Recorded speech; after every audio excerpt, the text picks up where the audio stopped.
आज मायाचा बर्थडे होता त्यामुळे सगळ्यांनी भेटायचं ठरवलं होतं सुयोगच्या रूमवर. मग म्हणलं चला पटक्यात जावं आणि आज गाडी नव्हती त्यामुळे म्हणलं चला मेट्रोने जावं. मेट्रो स्टेशनला उतरलो आणि चक्क बर्थडे बॉय जो आहे तो आम्हाला घ्यायला आला होता.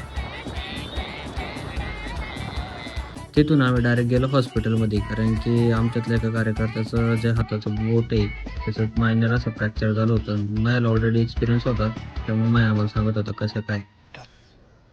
तुमसे ना हो पाएगा. हॉस्पिटलमधून बाहेर पडलो मग एकदम असं भज्याचा मस्त वास आला. म्हणलं चला आता पाऊस पण येतोय मग गरम गरम भजे खाऊन जाऊ. आम्ही मस्तपैकी भजे खाऊन घेतले. म्हणलं चला आता पाटलांच्या रूमवरती जाऊ. पाटलांच्या रूमवर आलो तोपर्यंत बाकीची गँग पण आली होती. सुने यायचा राहिला होता त्यामुळे म्हणले चला पटक्यास आपण आहे ना ऊन पिळू. आणि दरवेळेस प्रमाणे इथं पण युवा चिडत होता आणि बघा कसं करतोय.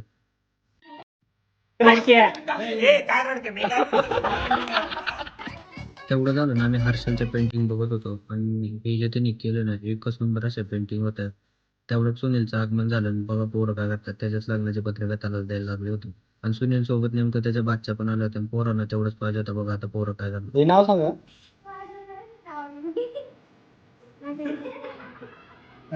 काही नालायक लोक लहान लेकराला छेडतात.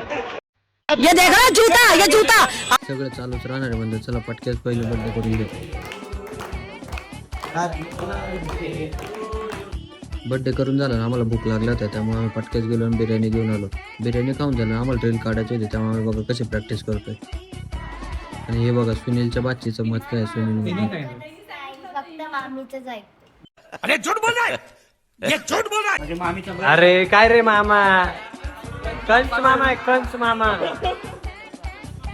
एवढं झालं ना अजय भाऊ पटक्यात जाऊन म्हणलं चला आता कॉफी प्यायची तर मग मी जाऊन दूध घेऊन येतो. मग अजय भाऊ दूध घेऊन आला आणि तेवढ्याच वेळ म्हणला की माझं नशीब आहे की मला तुमच्यासारखे मित्र भेटले म्हणून आमच्या सगळ्यांच्या पाया पडत होता.